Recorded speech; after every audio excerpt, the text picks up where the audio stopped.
चलिए, very good morning and very good afternoon also. हम compiler का जो कल हम लोगों ने देखा था, उसके बाद आज हमारी ऑपरेटिंग सिस्टम की जो क्लास है, लास्ट क्लास में आई थिंक जो है हमने लेयर्ड आर्किटेक्चर देख लिया था। ठीक है, उसके बाद कर्नल स्टार्ट करना था। थोड़ा सा वॉइस ऐसी ही रहेगी क्योंकि कल जैसे बताया था तबीयत नहीं सही है, तो उससे ज़्यादा ही आज गड़बड़ हो गई है। तो फिलहाल एडजस्ट करिएगा थोड़ा सा। तो कर्नेल मैंने प्रीवियस क्लास में बताया भी था कि ये heart of the operating system कह सकते हैं, यानी कि ऑपरेटिंग सिस्टम का पार्ट का वो, ऑपरेटिंग सिस्टम के प्रोग्राम का वो पार्ट जो कि हमारा मेन एक्टिविटी परफॉर्म करता है। तो मेन एक्टिविटी की जब बात करें तो कर्नेल का जो टास्क है, अगर इन शॉर्ट बात करें कि मेन एक्टिविटी क्या हो गई, तो जो मैंने शुरुआत की क्लासेस में बताया था कि यार प्रमोद बार बार पढ़ना है यार, अपने आप बैठना 2 मिनट, 2 मिनट बैठना। तो मैंने बताया था आपको कि हार्डवेयर लेवल पे सारा एग्जीक्यूशन होगा, लेकिन जो हम इंस्ट्रक्शन देंगे वो एप्लीकेशन के थ्रू देंगे, और एप्लीकेशन से इंस्ट्रक्शन देने के लिए हमें क्या इंटरफेस होना चाहिए। तो कर्नेल आपका उस इंटरफेस से लेकर हार्डवेयर तक के बीच में जितना भी कम्युनिकेशन है वो इस्टेब्लिश कराना है। ठीक है, यानी कि एप्लीकेशन प्रोग्राम से इंस्ट्रक्शंस को लेना और उस इंस्ट्रक्शन को एग्जीक्यूट कराना हार्डवेयर लेवल पे, या हार्डवेयर लेवल को पास करना। जो भी कंसर्निंग डिवाइस ड्राइवर होंगे वो उसको एग्जीक्यूट करेंगे, और उसके बाद उसका जो भी आउटपुट आएगा, उसका जो भी आउटपुट आएगा वो एज इट इज़ आपको पास करना है एप्लीकेशन प्रोग्राम। ठीक है, तो ये जितना भी कम्युनिकेशन है वो आपका कर्नल मैनेज करता है। तो इसीलिए हम बोल रहे हैं कि जो हमारा बेसिक या एसेंशियल पार्ट है वो हमारा कर्नल प्रोवाइड करा रहा है, तो हम heart of the operating system बोलते हैं। तो it is also a program. ठीक है, प्रोग्राम ही है ऑपरेटिंग सिस्टम। अगर एक सॉफ्टवेयर है, एक प्रोग्राम है, तो उसका एक बड़ा सा पार्ट जिसको हम हार्ट बोलेंगे, कर्नल कहलाएगा। ठीक है, आफ्टर दैट मैंने आपको ये भी बताया था कि 2 तरीके के आपके मोड होते हैं उसमें। एक को हम बोलते हैं कर्नल मोड, एक को बोलते हैं हम यूजर मोड। ठीक है, तो कर्नल मोड की जो हम बात करेंगे, तो कर्नल मोड में क्या होता है, ये आपका प्रिविलेज मोड होता है।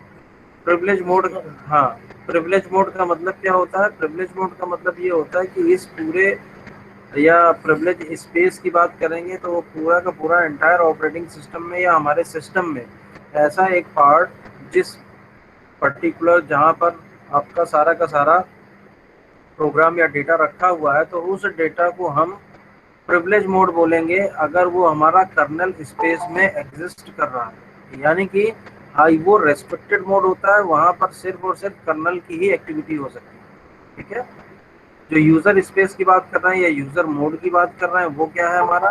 वो हमारा ये है कि जहां पर यूजर अपने अकॉर्डिंग इंस्ट्रक्शंस दे सकता है, कुछ मॉडिफिकेशन कर सकता है अपने प्रोग्राम में, अपने इंस्ट्रक्शंस में,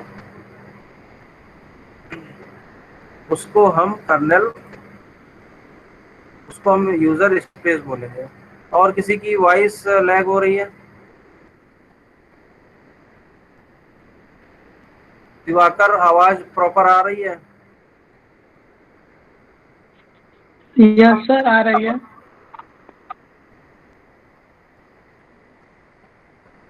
क्लियर वॉइस। विशाल, शिवम, मनीष। विशाल, शिवम, मनीष के अलावा और किसी को वॉइस प्रॉब्लम है? रीस्टार्ट करें, अदरवाइज फिर क्या करेंगे अगर ज्यादा लोगों को हो रही है?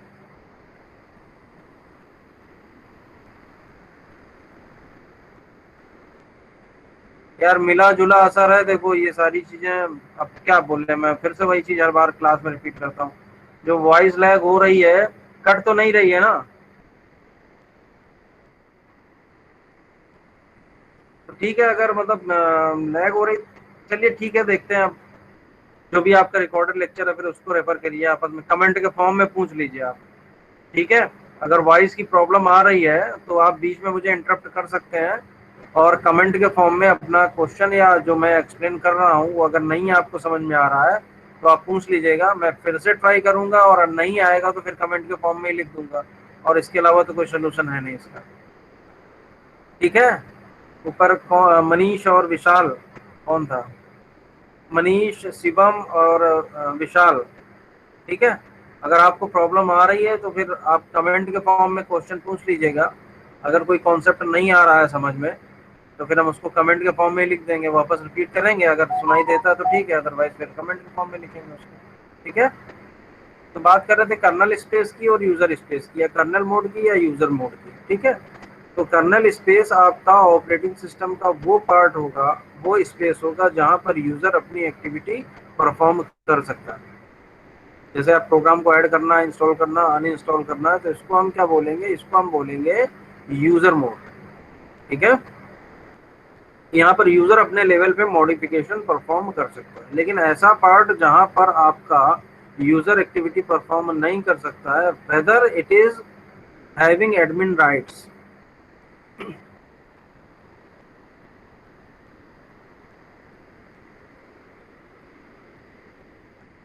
बढ़िया समस्या है। स्क्रीन अविनाश, स्क्रीन दिख रही है? शेयर हो रही है screen?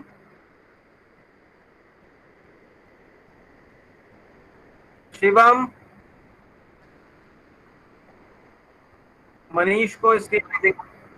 Sir screen screen visible है सर। मनीष रुक रही है मैम, संशिता को भी नहीं दिख रही है।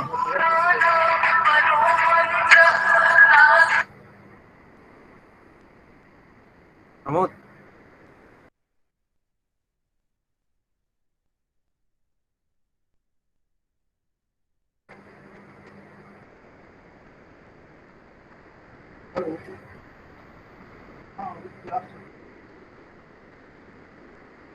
और बोलो भाई, किसको स्क्रीन नहीं दिखाई दे रही है?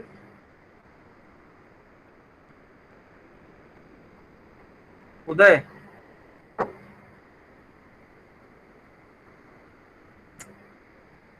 क्या कर सकते हैं इसमें? अब है पीपीटी ओपन नहीं, पीपीटी तो मैंने ओपन ही नहीं करी है यार। चलो एक बार वीडियो ऑफ करके फिर से ऑन कर रहा हूँ, देखना।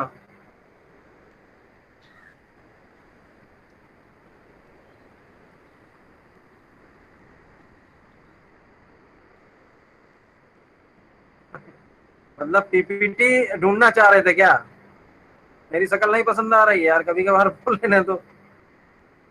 अभी अभी देखो दोबारा आपका, मैं दिख रहा हूँ कि नहीं दिख रहा हूँ? जो सर प्रेजेंट है स्क्रीन आपकी। प्रेजेंट है ना स्क्रीन? यस सर प्रेजेंट है। हाँ, पीपीटी तो अभी मैंने ओपन नहीं करी है भाई।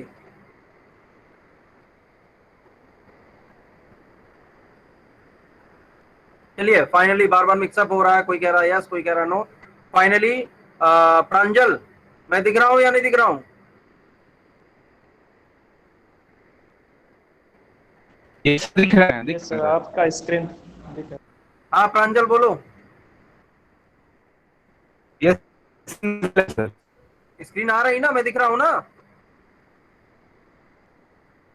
ठीक है ठीक है ठीक है, चलो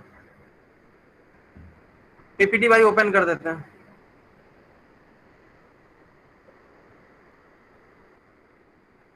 तो ये मैं कह रहा था, अभी ठीक है? पीपीटी दिख रही है अभी?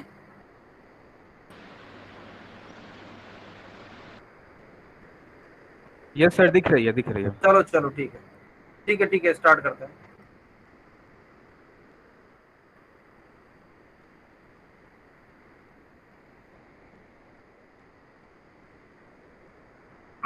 बोथ एंड पे यही होता है ना, नेटवर्क आप लोग पढ़ चुके हैं थोड़ा बहुत या पढ़ेंगे, तो दोनों साइड पे है ना। रिसीवर के साइड पे अगर प्रॉब्लम है या आपका जो सेंडर साइड प्रॉब्लम है, दोनों में किसी के भी एंड पर अगर प्रॉब्लम होगी तो कम्युनिकेशन हमारा फेल ही कहलाएगा।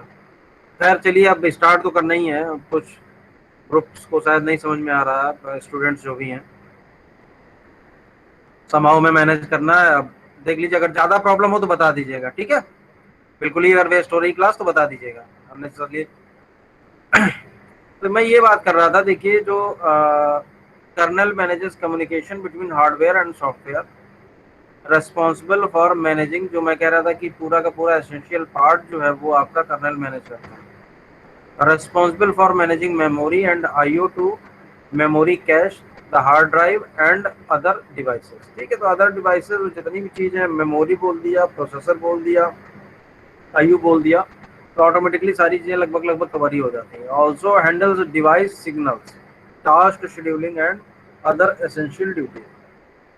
ठीक है, तो डिवाइस सिग्नल्स आप समझ रहे हैं। ठीक है, कि सिग्नल्स के फॉर्म में आपका जैसे की स्ट्रोक होता है तो it is called a signal. ठीक है, की स्ट्रोक होता है तो आपका जो डिवाइस, जो कि कीबोर्ड हम बोल रहे हैं, इनपुट आउटपुट डिवाइस, वो सिग्नल रेज कर रही है कि की स्ट्रोक हुआ है, तो उसके करस्पॉन्डिंग जो भी हमारा आउटपुट होना चाहिए या एग्जीक्यूशन होना चाहिए इंस्ट्रक्शन का, वो परफॉर्म होता है। ठीक है, one of the first component loaded into memory during the boot process and remains active as long as the computer is operational। ठीक है, अब ये दो पार्ट आपके मैंने एक्सप्लेन कर दिए, आई थिंक क्लियर हो गए होंगे। ठीक है, कर्नल स्पेस, यूजर स्पेस, बार बार इसमें टाइम पास नहीं करना है। तो अब इस डायग्राम पर आ जाइए। तो कर्नल की अगर हम बात करें तो कर्नल के जब भी हम टाइप की बात करेंगे तो दो टाइप आएंगे आपके आर्किटेक्चर वाइज। ठीक है, तो जो डायग्राम आपके सामने दिख रहा है, इसका एक अल्टरनेटिव डायग्राम भी है मेरे पास। तो ये जो एक मोनोलिथिक और एक माइक्रो कर्नल, तो माइक्रो का आपको पता ही है, ठीक है, छोटा कर्नल, और जो मोनोलिथिक है, मोनोलिथिक का मतलब एज अ होल, पूरा का पूरा जितना भी पार्ट है वो आपका कर्नल में ही एग्जिस्ट करे, तो उसको हम मोनोलिथिक कर्नल। ठीक है, तो दो टाइप आ रहे हैं, एक आपका माइक्रो कर्नल है और एक दूसरा हमारा मोनोलिथिक कर्नल। तो मोनोलिथिक कर्नल की अगर हम इस डायग्राम की बात करें तो इसमें देखिए कर्नल ये दिया हुआ है, हार्डवेयर सब में कॉमन है, कोई दिक्कत नहीं है, क्योंकि हार्डवेयर पार्ट हमें लेना नहीं देना है। ये हमारा सॉफ्टवेयर पार्ट है, जो कि हमारा ऑपरेटिंग सिस्टम का कहना है। ठीक है, ये भी और यूजर स्पेस भी ऑपरेटिंग सिस्टम का पार्ट है। थोड़ी देर के लिए हम इसको अलग कर देते हैं। तो एप्लीकेशन तक जो है, इंस्टॉलेशन तक की जिम्मेदारी आपकी ऑपरेटिंग सिस्टम की है, याद है इनफैक्ट ये। अब एप्लीकेशन जैसे ही आपका रन कर रहा है तो वो भी ऑपरेटिंग सिस्टम पे ही रन करता है। ठीक है, तो हार्डवेयर पार्ट छोड़ दीजिए। अब यहाँ पर देखिए यूजर स्पेस में जो दिया हुआ है वो आपका एप्लीकेशन और लाइब्रेरीज दी हुई है, यानी कि you are able to interact with applications only. You can add certain libraries also, you can remove certain libraries also, you can program a certain file। तो ये जो लाइब्रेरीज और एप्लीकेशंस की बात कर रहे हैं, ये हमारी यूजर स्पेस में ही एग्जिस्ट कर रहे हैं। बाकी रेस्ट ऑफ द जो हमारा ऑपरेटिंग सिस्टम है या रेस्ट ऑफ द जो कर्नल है, उसमें हमारी जो है बाकी सारी चीजें एग्जिस्ट करती हैं, यानी कि कर्नल का पार्ट ज्यादा है, तो it is much more restricted in terms of user. ठीक है, यूजर को हम ज्यादा प्रिविलेज नहीं दे रहे हैं, वो सिर्फ एप्लीकेशन और लाइब्रेरी तक ही सीमित है। आप इंस्टॉल करिए, अनइंस्टॉल करिए, दैट्स इट। ठीक है, आप कुछ चेंजेस नहीं कर सकते हैं फाइल सिस्टम में, क्योंकि फाइल सिस्टम जो एग्जिस्ट कर रहा है वो कर्नल मोड में एग्जिस्ट कर रहा है। File system, inter process communication. अब इंटर प्रोसेस कम्युनिकेशन को इन शॉर्ट हम आईपीसी बोलते हैं, इंटर प्रोसेस कम्युनिकेशन। तो इट में भी, अब यहाँ पर ये एप्लीकेशन है, यहाँ पर एक से ज्यादा एप्लीकेशन रन कर रहे हैं, तो हम एक दूसरे से अगर रिलेट कर पा रहे हैं तो वो यहीं पर एग्जिस्ट करना चाहिए ना कि यहाँ पर। लेकिन वो सारी चीजें हमारी inter process communication kernel mode में ही एग्जिस्ट कर रहा है। ठीक है, IO device management, fundamental process management. ठीक है, ये बड़े बड़े टॉपिक्स हैं फिलहाल, बेसिक लेकिन आपको फिर भी पता होना चाहिए। फाइल सिस्टम मैं बता चुका हूँ। ठीक है, इंटर प्रोसेस कम्युनिकेशन मैंने अभी एक्सप्लेन किया। आईओ एंड डिवाइस मैनेजमेंट से आई थिंक आप फैमिलियर हैं कि किस आईओ की अगर रिक्वेस्ट रेज हो रही है, किस डिवाइस कंट्रोलर को एक्टिवेट कराना है, तो वो सारी चीजें आपका कर्नल ही इंस्ट्रक्शन भेजेगा device controller, device driver. Fundamental process management, अब जो प्रोसेस को प्रोसेस फंडामेंटल क्या हो गया, प्रोसेस को क्रिएट करना, प्रोसेस को होल्ड करना, प्रोसेस को डिस्ट्रॉय करना, प्रोसेस को टर्मिनेट करना, ये सारी चीजें आपकी सारा कर्नल मोड में ही एग्जिस्ट करेंगे। तो it is much restricted in terms of user. ठीक है, एक और आपके सामने डायग्राम होगा, देखता हूँ कहाँ है नेक्स्ट, चलिए अभी दिखा दूंगा उसको। तो अब इसी की पहले बात कर लेते हैं। तो जब इतना रिस्ट्रिक्टेड हो गया तो देखिए इसके कुछ एडवांटेजेस हो गए और डिसएडवांटेजेस भी हो गए। और एक ये कॉमन क्वेश्चन भी आता है कि आपको कंपेयर करने को दे दिया जाता है कि आप मोनोलिथिक कर्नेल और माइक्रो कर्नेल को कंपेयर करिए, दोनों की इंपॉर्टेंस है कि नहीं। अगर हम डिसएडवांटेजेस अभी देखेंगे यहाँ पे तो ये लगने लगेगा कि मोनोलिथिक कर्नेल तो बेकार है, उसको क्यों रख रखा हुआ हमने। ठीक है, माइक्रो कर्नेल बेटर होगा। तो हमें ये देखना होगा कि दोनों की अपनी अपनी रिक्वायरमेंट होती है, डिपेंड करता है कि व्हाट टाइप ऑफ एप्लीकेशंस या what type of software you are working या यू आर डीलिंग विद। ठीक है, क्रिटिकल जो ऑपरेशंस होंगे उनके लिए अगर हम यूजर स्पेस में सारे क्रिटिकल ऑपरेशंस डाल देंगे तो it will be very difficult. Unintentionally भी अगर कोई इंस्ट्रक्शन गलत एग्जीक्यूट हो गया तो हमारा पूरा का पूरा प्रोग्राम या कर्नल फ्लॉप हो जाएगा। तो ये मैं आपको बता चुका हूँ जो ये लिखा हुआ है मोनोलिथिक कर्नल के बारे में। Constructed in a layered function, built up from the fundamental process management to the interface to the rest of the operating system libraries and applications। ठीक है, अब जो डिसएडवांटेजेस की बात कर रहे हैं, तो डिसएडवांटेजेस में क्या है, तीन आपके मेजर डिसएडवांटेजेस इस कर्नल में आते हैं। पहला है kernel size, lack of extensibility and the bad maintainability. पहले यहां से शुरू करते हैं, लैक ऑफ एक्सटेंसिबिलिटी मतलब क्या हुआ कि अगर हमें कोई भी फीचर ऐड करना है तो we are not able to do that because we are in restricted mode. We का मतलब user can not add any additional functionality या feature in a particular system. तो लैक ऑफ एक्सटेंसिबिलिटी हो गया, हम एक्सटेंड ही नहीं कर सकते क्योंकि हम तो आप जो बात कर रहे हैं हमारे पास जो यूज़र स्पेस है, यूज़र स्पेस में सिर्फ हम एप्लीकेशंस को रन करते हैं, इंस्टॉल करते हैं, प्रोग्रामिंग पार्ट नहीं हो सकता जिससे हमारे पूरे एंटायर ऑपरेटिंग सिस्टम में या एंटायर सिस्टम में कोई नया फीचर ऐड हो जाए। इसी से आगे थोड़ा सा लॉजिकल एक्सटेंशन हो जाएगा बैड मेंटेनेबिलिटी, तो वो मेंटेनेबिलिटी में एक्सटेंसिबिलिटी का भी पार्ट आ जाएगा। अब हमारे पास जो कर्नेल है, तो कर्नेल जो है पूरा का पूरा हमें अगर मेंटेन करके चलना, जैसे भी हमने बोला कि फीचर्स ऐड करने हैं तो उसी तरीके से आपको रिमूव भी करने होंगे, उसी तरीके से कुछ अपडेशन भी करने होंगे किसी पर्टिकुलर फाइल सिस्टम में। ठीक है, तो मेंटेनेबिलिटी भी आपकी नहीं हो पाएगी क्योंकि आप उसमें आपके पास प्रिविलेजेस नहीं दिए। तो जो बैड मेंटेनेबिलिटी में आपका जैसे एक्सटेंसिबिलिटी बताया उसी तरीके मेंटेन भी अगर करना है कर्नेल को तो इट विल, अगर करना भी है, मान लीजिए ऐसा नीड आ रही कि नहीं हमें करना ही है, तो वी हैव टू कंपाइल और रिकंपाइल होल कर्नेल। ठीक है, तो नेक्स्ट में लिखा हुआ bug fixing and addition of new features. तो मैं आपको एक्सप्लेन कर चुका हूँ कि बग फिक्सिंग का मतलब अगर हमें कुछ फाइल सिस्टम को अपडेट करना है, करेक्ट करना, तो वो हम नहीं कर सकते, हमको पूरा का पूरा फिर से ही नया कर्नेल बनाना पड़ेगा। दूसरी चीज जो मैंने बोला था कि आपको ऐड करना है, जो एक्सटेंसिबिलिटी की बात हुई, जो मेंटेनेबिलिटी की बात हुई, वही। अब इन दोनों को लेकर आप आ जाइए कर्नेल साइज में। क्यों, ये दोनों पार्ट भी आपके कर्नेल साइज के अंदर ही हैं। तो कर्नेल साइज हमारा बड़ा है और यूजर जो कर्नेल मोड की बात करें वो ज्यादा बड़ा हो रहा है बेसिकली, और यूजर मोड छोटा है।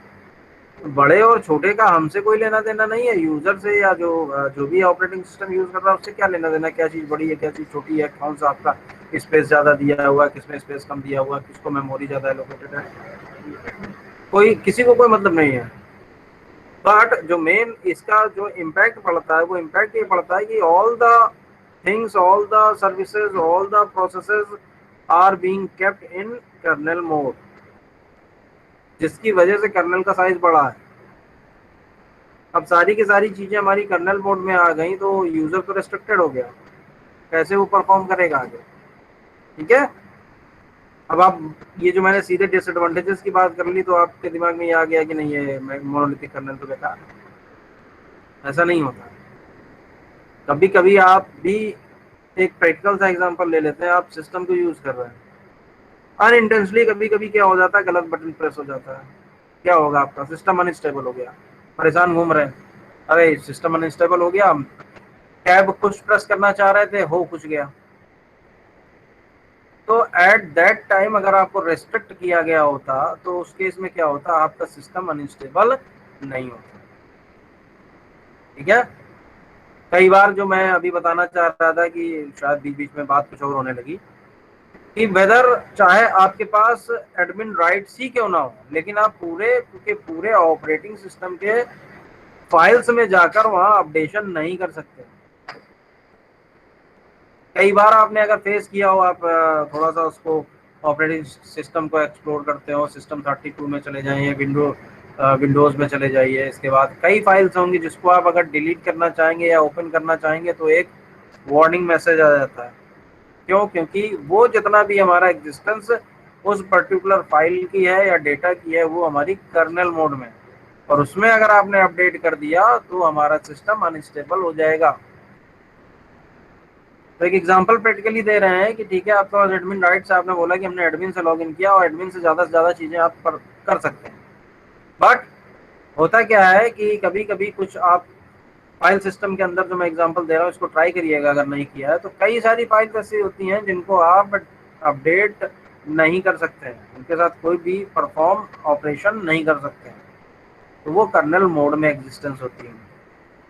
ठीक है, तो यही बताना चाह रहे हैं कि इसका मतलब ये नहीं कि मोनोलिथिक, क्रिटिकल जो हमारे ऑपरेशंस हैं वहां पर हमें सिर्फ क्या करना है, ऐसा कर्नल डिजाइन करना है, बड़े बड़े जो आपके एप्लीकेशन, सेंसिटिव एप्लीकेशन जहां पर आप सर्टेन लोगों के पास ही प्रिविलेजेस होते हैं, और स्टिल जो है हमें क्या करना है कि इसके बाद हमारा कर्नल तैयार हो गया, ऑपरेटिंग सिस्टम तैयार हो गया, अब उस एप्लीकेशन को लोड करना और सिर्फ हमें उसी एप्लीकेशन को लोड करना है और उसी को एग्जीक्यूट कराना है।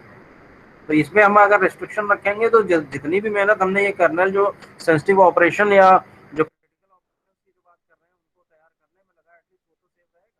प्रोग्राम्स और एप्लीकेशंस क्या है वो तो आपके बदलते रहते हैं। अभी आज की रिक्वायरमेंट कुछ है, बैक में ही चले जाइए आज से 10 साल पहले, तो उस समय ऑपरेटिंग सिस्टम में रिक्वायरमेंट कुछ थी, अब आज की डेट में ऑपरेटिंग सिस्टम में रिक्वायरमेंट कुछ है। ठीक है, पहले के एप्लीकेशंस में कुछ वर्जन हुआ करते थे, कुछ फीचर्स हुआ करते थे, आज के एप्लीकेशन में कुछ और फीचर्स हुआ करते हैं। ठीक है, तो एप्लीकेशंस को तो चेंज किया जा सकता है, लेकिन अगर हमारा ऑपरेटिंग सिस्टम ही बार बार हम करने बैठ गए चेंज अपडेट तो फिर प्रॉब्लम हो जाएगी। तो मोनोलिथिक ऐसा नहीं कि बेकार है। ठीक है,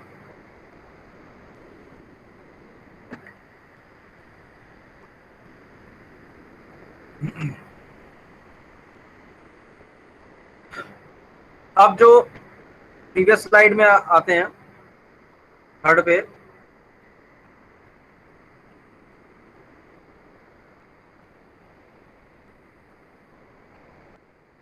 अब ये देखिए इसमें थोड़ा सा दिया हुआ है। और अब जो माइक्रो कर्नेल की हम बात करें तो माइक्रो कर्नेल अप्रोच में क्या है, in micro kernel approach structure of operating system is formed by removing all non essential components from the kernel and implementing them as system and user level program। Pranjal assignment के तौर पर आपको explore करना, मतलब पूरी class को आप लिख लीजिएगा कि माइक्रो कर्नेल और मोनोलिथिक कर्नेल के जो है लेटेस्ट में जो वर्जन्स आ रहे हैं ऑपरेटिंग सिस्टम, वो आपको फाइंड आउट करना है। क्या ओके सर। अब जो है in micro kernel approach structure non essential जो भी पार्ट है वो हम हटा देते हैं। अभी डायग्राम देखेंगे तो आपको क्लियर होगा कि नॉन एसेंशियल पार्ट या ऐसा पार्ट कर्नेल का जो कि हम यूजर मोड में शिफ्ट कर सकते हैं कि हमारा कर्नेल या जो हमारा ऑपरेटिंग सिस्टम वो सेफ भी बना रहे और जितनी भी हम फ्लेक्सिबिलिटी यूजर को दे सकते हैं वो दे सकते हैं। तो this result smaller kernel and provide minimum process and memory management to a communication facility। ठीक है, एक ये डायग्राम की मैं बात कर रहा था, देखिए मोनोलिथिक में दिया हुआ है, एप्लीकेशन दिखाया हुआ है, monolithic based system call, IPC, file system, ये सारा का सारा जो भी आपको रेफर करना हो आप रेफर कर लीजिए, दोनों को इंटीग्रेट करना तो इंटीग्रेट कर सकते हैं, ठीक है। ये कर्नल मोड में आ गया। ऑपरेट यूजर मोड में क्या किया, देखिए basic IPC, virtual memory, VM का मतलब वर्चुअल मेमोरी, शेड्यूलिंग, ये हमारा जो है जो माइक्रो कर्नल की बात कर रहा है उसमें कर्नल मोड में रखा गया। हार्डवेयर तो पता ही है पहले से। यूजर मोड में देखिए बहुत सारी चीजें दे दी गई, जैसे कि एप्लीकेशन आईपीसी, जो मैं बात कर रहा था कि मल्टीपल एप्लीकेशन हमें रन कराने एक दूसरे से रिलेटेड है, तो कम्युनिकेशन तो हम अपने अकॉर्डिंग प्रोग्राम करेंगे ना कि दोनों में कैसे आउटपुट और इनपुट का आदान प्रदान होगा, इनटेक आउट और गिव एंड टेक कैसे होगा उसमें। तो ये देखिए एप्लीकेशन आईपीसी कर दिया, inter process communication, device driver को बीसी में रख दिया, फाइल सर्वर। तो फाइल सर्वर का मतलब ये नहीं कि जो फाइल सिस्टम है उसमें आपको पूरी पूरी प्रिविलेज मिल गई है। फाइल सर्वर का मतलब कि आपको अगर एक कोई नया सर्वर बनाना तो you can do that also, तो उसको फाइल सर्वर बोल दिया गया। यहाँ पर आप कोई भी सर्वर रख सकते हैं कि आपको कॉन्फ़िगर करना है, तो एक सिस्टम को आप क्या करते हैं, उस सिस्टम को एज ए सर्वर आप बना सकते हैं और उस सर्वर को कभी भी आप डिस्ट्रॉय भी कर सकते हैं।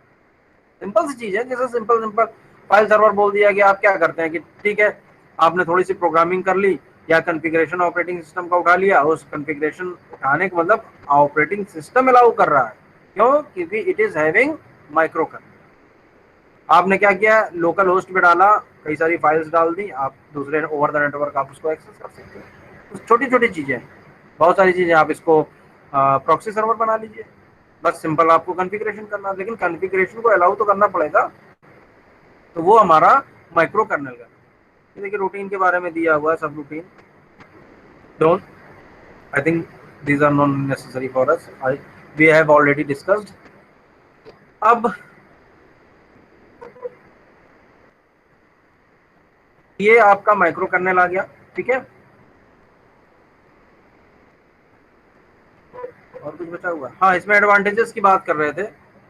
The main function of microkernel is to provide a communication facility between the client program and various services that are running in the user space, ठीक है। if the client program wishes to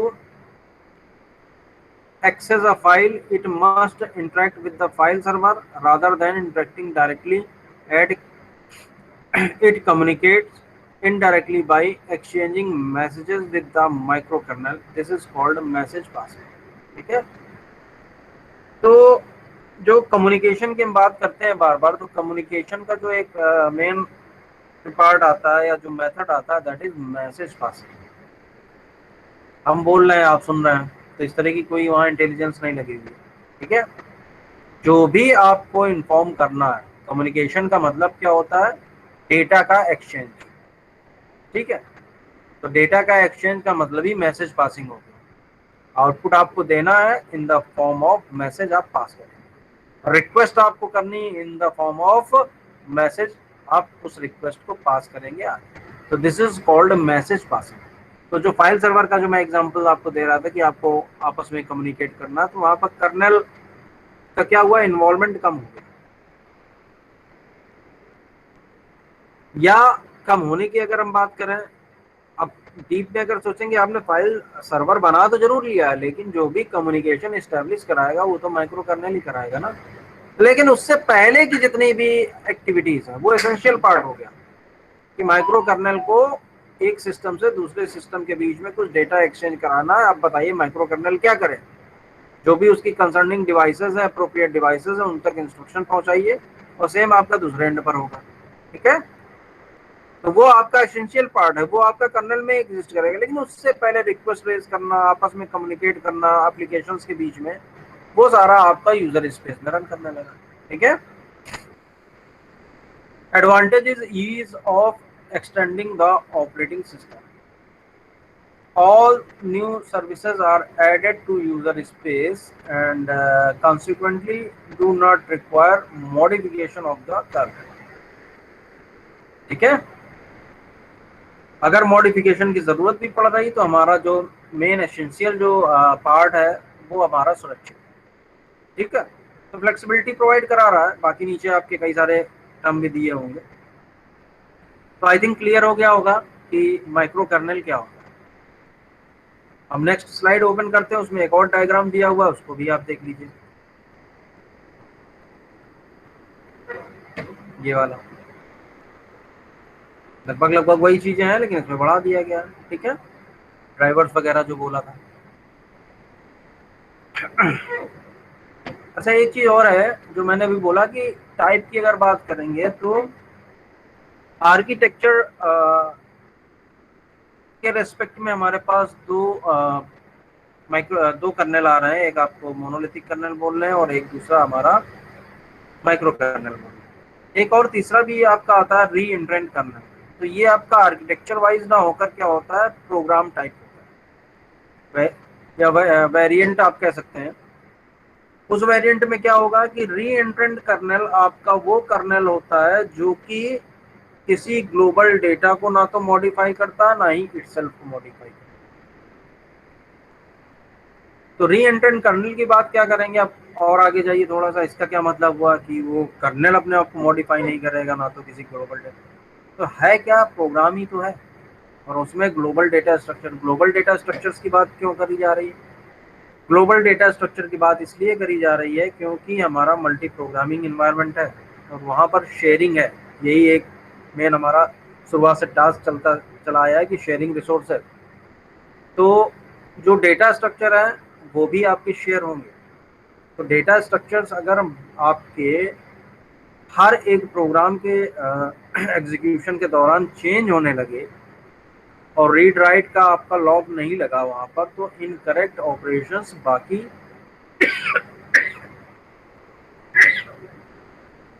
बाकी processes के लिए होने लगेगा incorrect operation, क्योंकि वो incorrect output या इनकरेक्ट डेटा फेच कर रहे होते हैं। इसलिए री एंट्रेंट कर्नेल की जरूरत पड़ जाती है कि जो भी ग्लोबल डेटा है उनमें किसी भी तरह के जो वैल्यूज हैं उनमें छेड़छाड़ ना हो या वैल्यूज अपडेट ना हो।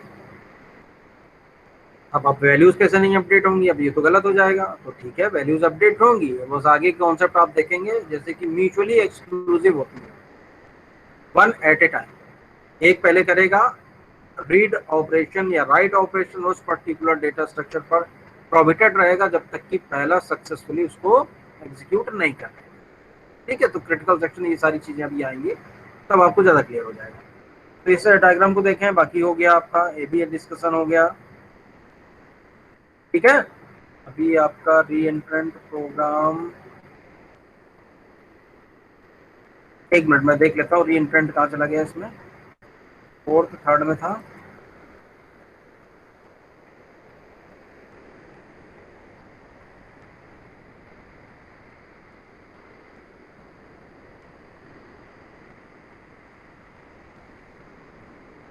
ये ठीक है, तो इसको डिस्कस कर लेते हैं अभी।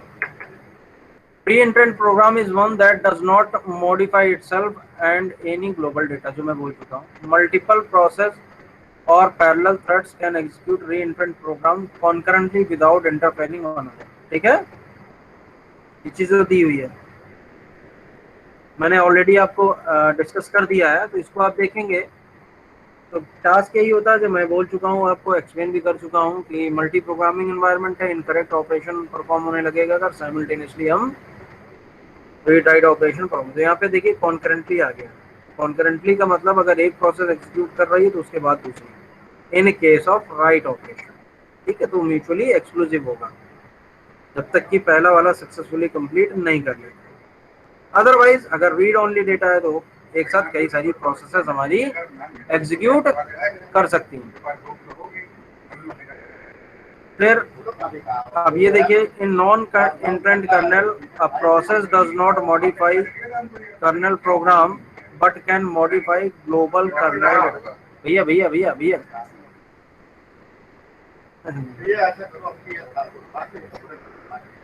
यार हम क्यों रखवा दें यार विक्रम, यार भी एक मिनट, तुम यार हर चीज हमसे यार कहने लगते हो यार भाई।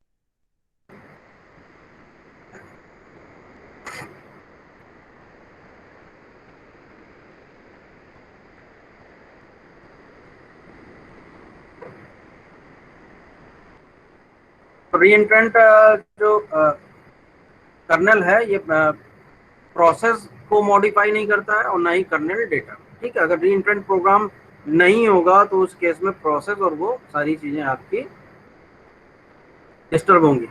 A reentrant kernel enable process to give away the CPU while in kernel mode. ठीक है, not hindering other processes from also entering kernel mode. Simple सी मतलब यही हो गया कि आपका मल्टी प्रोग्रामिंग एनवायरनमेंट को अगर सपोर्ट करना है तो उस केस में आपको करना क्या है कि जब भी सीपीयू हमारा फ्री हो रहा, जब भी हमारा प्रोसेसर फ्री हो रहा है तो उस केस में हमें करना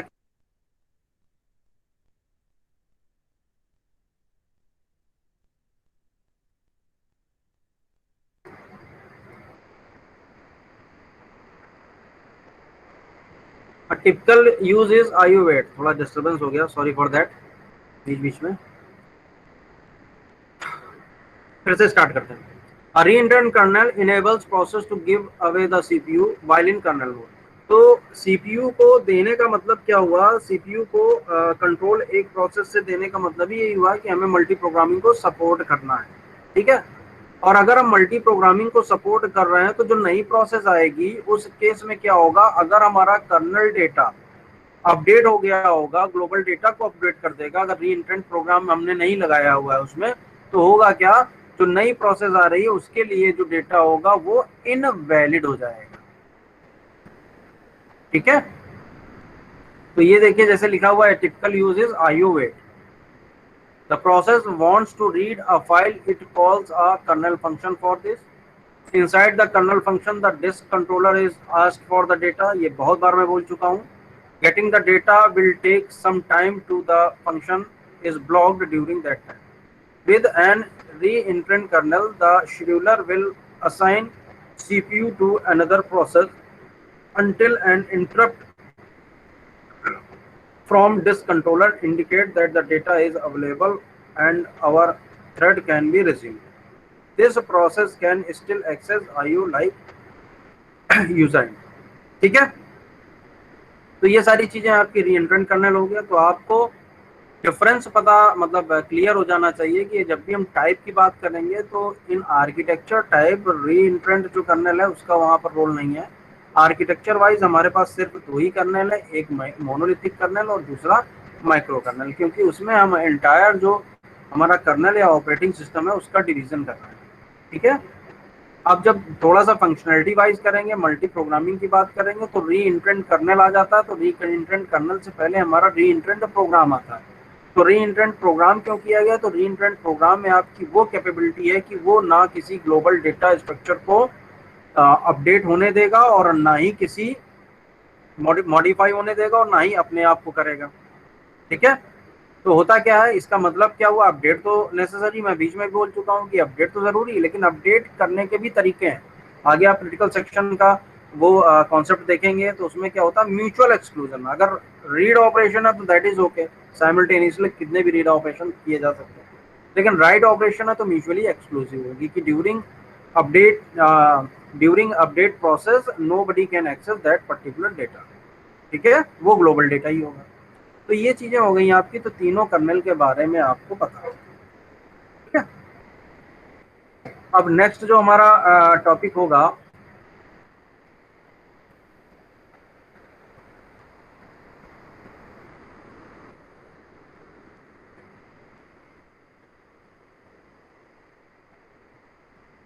ऑपरेटिंग सिस्टम सर्विसेज पे ध्यान देंगे। फिलहाल क्वेरी सेशन भाई जल्दी से थोड़ा सा कर लें। अगर तो कोई डाउट है किसी को, थोड़ा सा बीच में मैं मान रहा हूँ डिस्टर्बेंस हो गया ये दूसरे के आने वजह से, खैर छोड़िए। 121 to 130 किसी को कोई डाउट है?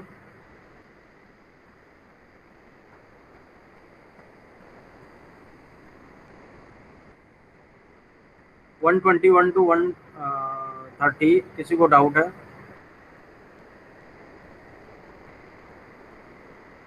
131 to 140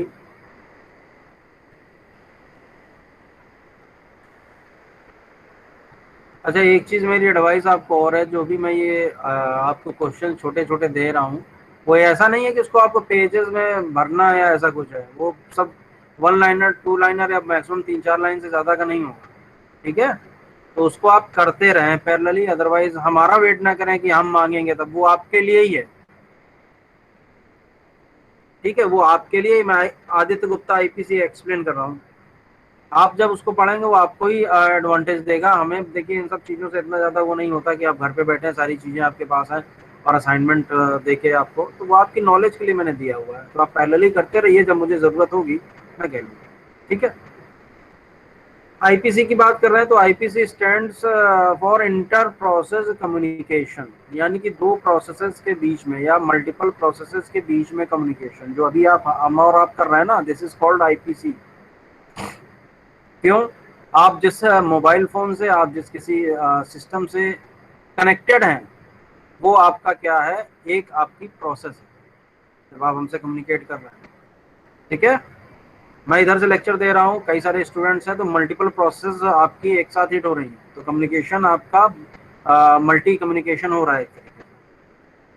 पहली चीज तो ये हो गई, ये ओवर द नेटवर्क है, यहाँ पर नेटवर्क के कॉन्सेप्ट रखते हैं। दूसरा क्या होता है? दूसरा ये होता है कि inter process communication with in system. तो विद इन सिस्टम कैसे होता है? जैसे कि आपका एक प्रोसेस को क्या करना है, अगेन हमें जो है राइट ऑपरेशन परफॉर्म करना है। एक प्रोसेस को राइट ऑपरेशन परफॉर्म करना है, तो राइट ऑपरेशन प्रोग्राम में लिखा होगा। ठीक है, कि you have to write this data. Write data लिख देने से राइट नहीं हो जाएगा। अब कम्युनिकेशन रियल स्टार्ट हो रहा है, इंस्ट्रक्शन आया, इंस्ट्रक्शन एग्जीक्यूट हुआ है, एग्जीक्यूट हुआ तो दूसरी प्रोसेस स्टार्ट हुई। दूसरी प्रोसेस क्या स्टार्ट हुई? मान लीजिए कर्नल ने उस डेटा को इंटरप्रेट, उस इंस्ट्रक्शन को इंटरप्रेट किया। अब उस इंस्ट्रक्शन को इंटरप्रेट करने के बाद उसने फाइंड आउट किया कि जो डिस्क कंट्रोलर है सेकेंडरी स्टोरेज का, उसके लिए इंस्ट्रक्शन है, तो वो क्या करेगा? पास करेगा आगे। पहला IPC, inter process communication. Disk controller गया, डिस्क कंट्रोलर ने देखा कि ठीक है, ये पर्टिकुलर डेटा हमें इस लोकेशन, तो लोकेशन फाइंड आउट करने के लिए क्या हो जाएगा, वो डिस्क सेकेंडरी स्टोरेज का जो आपकी डिवाइस ड्राइवर है उससे संपर्क करेगा। ठीक है, कि ये पर्टिकुलर डेटा को लोकेट कराइए। लोकेट हुआ, लोकेट होने के बाद जो भी डेटा अपडेट करना है उस पर्टिकुलर लोकेशन पे जाके अपडेट होगा। ये जो 3-4 आपने स्टेप्स देखे, this is called IPC, inter process communication. ठीक है, तो ये विद इन सिस्टम की बात हुई। थोड़ा सा और आगे, जैसे नेटवर्क की भी मैंने बता दी थी शुरुआत में, वो भी आपका आईपी, तो ये मैसेज पासिंग के ही फॉर्म में हो। अब सेकंड चीज जो मैं और बताना चाह रहा था एक एग्जांपल के तौर पर, कि आईपीसी की आपने ये बात कर ली, स्टार्टिंग में भी मैंने बोला था कि जो मिनिमम लेवल का कम्युनिकेशन है वो आपका एप्लीकेशंस के बीच में हो गया, लेकिन एक्चुअली जो ये रीड राइट वो सारी चीजें ये कर्नल मोड में ही होगा। ठीक है, आदित्य समझ में आया अभी या दोबारा एक्सप्लेन करूं? चलो ठीक है, बाकी 140 to 150, 141 to 150,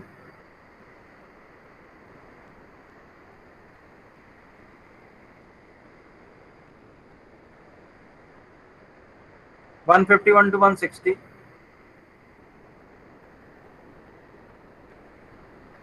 Shivam Goswami sir, ये कैसे डिसाइड होगा कि इंस्ट्रक्शन एग्जीक्यूशन यूजर मोड में होगा या कर्नेल मोड में होगा?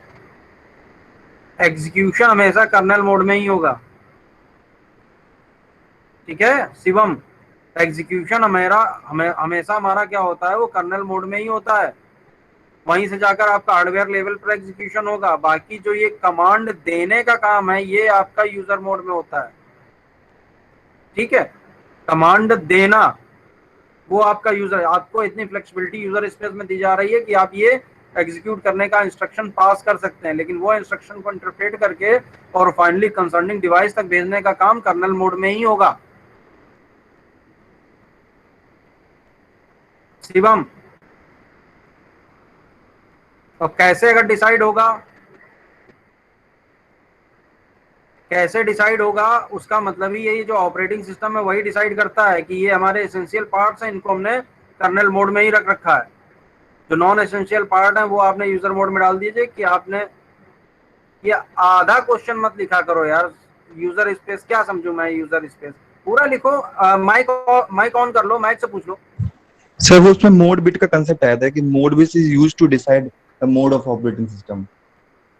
तो मोड बिट मोड का बिट थोड़ा सा, is used to decide what? Mode bit is used to decide the mode of the operating system, whether it is in user mode और द कर्नल मोड। तो mode bit का थोड़ा समझ में नहीं आया था। नहीं नहीं नहीं, मोड बिट देखिए मैंने तो यूज नहीं किया, आप नेट पे जाएंगे तो बहुत सारे कॉन्सेप्ट मिल जाएंगे, ठीक है। मैंने अभी सिंपली जो है आर्किटेक्चर वाइज आपको ऑपरेटिंग सिस्टम के जो कर्नल हैं उनके टाइप बताने की कोशिश करी है, ठीक है। तो अभी आप पहले बेसिक जो डिफरेंस है वो समझ लीजिए। जो यूजर स्पेस है वो आपका अनप्रिविलेज मोड होता है, यानी कि उसमें फ्लेक्सिबिलिटी होनी चाहिए यूजर के पास कि वो सर्टेन जो ऑपरेशन है उनको परफॉर्म कर सके। तो आपको इतनी ऑपरेटिंग सिस्टम की क्लास के बाद ये तो क्लियर ही हो गया होगा कि जो बेसिक ऑपरेशन होगा वो जाएगा तो एटलीस्ट अल्टीमेटली आपके हार्डवेयर लेवल पर ही। तो जो यूजर स्पेस की बात कर रहे हैं वहां पर इंटरफेस मिल गया, वहां पे ऐसी फिजिबिलिटी मिल गई कि हम ये चीज आपकी परफॉर्म करना चाहते हैं, तो वो जो चाहते हैं वो हम आगे पास करें। तो पास ही होगी कहाँ जाके, वो जाएगी तो ऑपरेटिंग सिस्टम के कर्नल में ही, क्योंकि कर्नल ही एक्चुअली आपका आगे प्रोसीड करेगा उस इंस्ट्रक्शन कि क्या डिवाइस ड्राइवर है, क्या सारी चीजें। ठीक है शुभम, शिवम, और किसी को कोई डाउट है?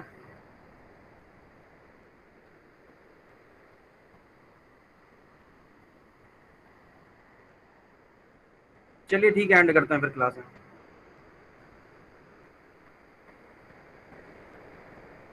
एक minute, what is global data? विश्वास, व्हाट इज ग्लोबल डेटा? तो ग्लोबल डेटा जैसे कि आप प्रोग्राम में लिखते हैं, आपने सी का प्रोग्राम किया होगा, तो सी के प्रोग्राम में आपने वेरियस फंक्शंस बनाए होंगे। तो एक डेटा क्या होता है आपका, जो स्कोप, आपने scope of a variable concept पढ़ा होगा। तो वेरिएबल का स्कोप क्या होता है, एक एंटायर मेन फंक्शन में होता है और एक क्या होता है विद इन अ फंक्शन होता है, उसको हम बाहर से एक्सेसिबल नहीं कर सकते। तो वही कॉन्सेप्ट यहाँ पर है। अब थोड़ा सा ऑपरेटिंग सिस्टम के टर्म में आ जाइए।